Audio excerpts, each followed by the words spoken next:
So let's recap. You've got 3 conservative senators who've been kicked out of the Senate by other conservative senators. You got one of them, Mike Duffy, who was audited, and the Senate audit found that he owed about $1,000, which he paid back. But because the media were spinning that he owed 90 grand, that's what he was pressured to repay. He balked, and a generous guy named Nigel Wright cut the check for him. That's it. That's the scandal. That's what Ottawa has been obsessing over for months, while virtually ignoring the shocking cases of Joyce Fairburn and Raymond Levine and even Mac Harb. And now, Colin Kenny. Well, all of them are liberals. This is media party partisanship. They hate Harper and they love Trudeau. I swear, I don't even know what the alleged problem here is. Fraud? A bribe? How does that even work? I mean, who was defrauded? How is it fraud if someone voluntarily pays off someone else's alleged debt, not even a real debt, according to the Senate itself? A bribe? How? What? Huh? I mean, at most, perhaps Wright should have disclosed this, although if my reading of the law is correct, senators actually don't have to disclose any financial loans like members of Parliament do. No, I really don't get what the problem is. I mean, if it's really a crime for parliamentarians to borrow money or take money, and most of the Liberal leadership contenders would be in jail. Most of them borrowed staggering sums of money that they simply couldn't pay back. Just for an example, but they're Liberals, so that's different, right? Okay, so we know why the media party obsesses over the fake crime of someone paying back a fake debt to the Senate, but the same media party ignores real crimes and alleged crimes. We know that. But here's what I'm really upset about. Since when did the police get into this game? Here's what I mean.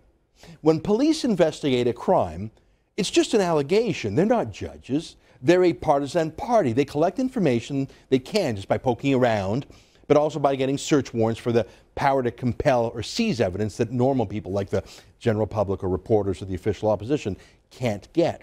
Now, much of that information is of low quality. It can give ideas or hunches or directions or leads, but it's little more than gossip. I'd call it intelligence as opposed to evidence. So I'd put casual observations, hearsay, even chats with people not under oath.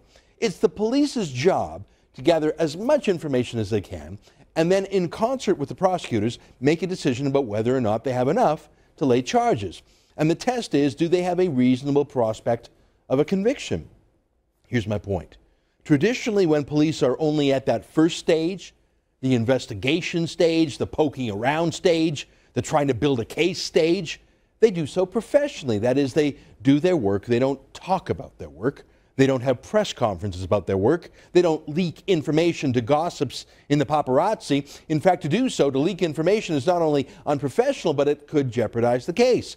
And it could even be a violation of the law. Let me put it another way. When the police go to a judge to ask for a search warrant, the judge understands that the purpose is to search for evidence for a criminal charge. Do you think a judge would allow the cops to bust into someone's home or computer or personal files to seize private information using the force of law?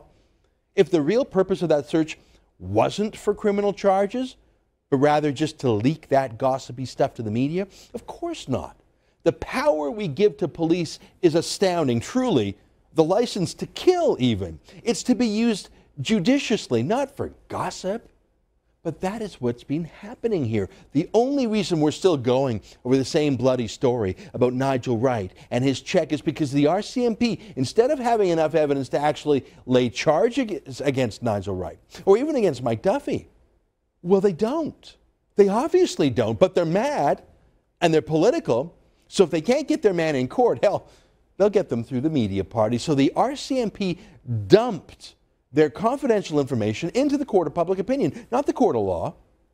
Really, the police decided they'd become reporters since there wasn't enough to be, police about it. And that's what's fueling the daily blather in Parliament, because the police have dumped all of their gossip, not just the evidence quality information that might use in court, but all the gossip, too, of dubious reliability or credibility or bias, the stuff that no prosecutor would dare put into court to be tested at trial, witnesses who would never withstand cross-examination, hearsay that would never be allowed. The RCMP just dumped it into the press. And, of course, that's good enough for the opposition and the media party. I get it. But because we have information that was hoovered up by the police, including so many internal emails and notes, it gives life to a story that would normally be dead. Because if a dozen staff in the Senate or the Prime Minister's office write 100 emails about the thing, there are bound to be turns of phrase that are embarrassing, or even just the inconsistencies of a dozen people looking at the same complex matter from different points of view. But any contradiction is enough to fuel another media party round of stories. This is what police do when they don't have enough to press charges. They go gossipy, but they're using the resources of the state, taxpayers' money, and the power of court-ordered search warrants to get their gossip. It's appalling. They did it to Stephen Harper, and they did it to Rob Ford, releasing hundreds of pages of embarrassing details about the mayor, including that he cried once, that he peed by the side of a park once.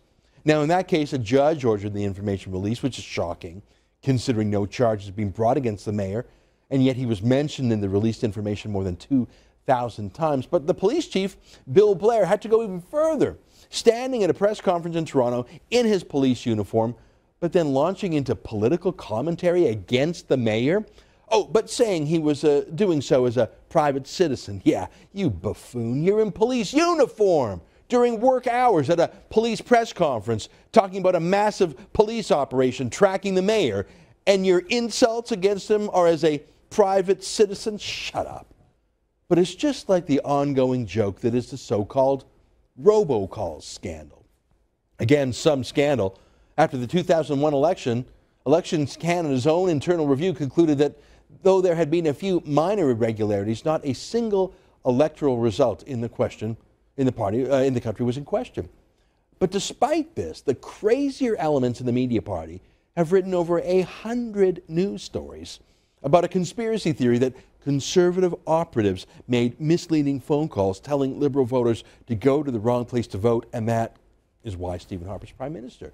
Even though not a single Canadian has ever come forward to say that that's what happened to them, that they were sent to the wrong place. But like the war on Nigel Wright and Stephen Harper, and the war on Rob Ford, and the war on the democratic legitimacy of the last election, it's all fueled by innuendo and accusation from Elections Canada cops, investigators who love leaking their gossip, eager to Harper haters in the press. Again, it's sort of obvious that if you don't have enough evidence to charge someone with breaking the law, well, you leak. If you don't have enough evidence, well, you chit-chat with fellow robocall truthers over beers in an Ottawa bar and try to make something out of nothing. 3 cases of police who don't have enough to charge Conservative politicians. Harper, Nigel Wright, hell, even Mike Duffy, even Rob Ford, resorting to leaking internal information, often by releasing confidential documents called Information to Obtains, or ITO. Say, where's the ITO, the Information to Obtain from the RCMP? Where's the ITO about Joe Fontana? There were 400 plus pages about Rob Ford. Can I see Joe Fontana's? Just kidding, of course. He's a Liberal. And the police are being very careful. They don't want to smear anyone with gossip. They'll do their arguing in court. Hey, can I see the ITO about Mac Harb? I'm just kidding. He's a Liberal. The Ontario Provincial Police is right now investigating the provincial Liberals in Ontario over the $1 billion spent on shutting down a gas-fired power plant in the last election and the cover-up thereof. Can I get a sneak preview of those allegations now? Can I get all the dirt? Again, I'm kidding, because it's a Liberal premier. Wouldn't want to cast aspersions now, would we? Which brings us back to the case of Senator Colin Kenny, accused of shocking sexual misconduct, of being a sexual predator against his own staff, of abusing young women in a pattern going back a dozen years, maybe more. I bet the police have a ton of information. Witness statements, maybe even DNA tests. You know, perhaps the good senator left some bodily fluids on or in someone. And what about when Pascal Brisson complained to Trudeau's office? How was that handled? What did the chief of staff say?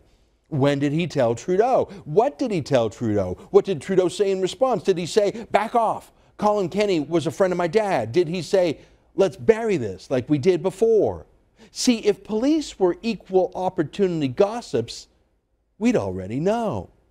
And then we could hang Trudeau on every misspoken word, every inconsistency, every detail that he got wrong. But of course we can't. It's bad enough that we have a partisan media pack.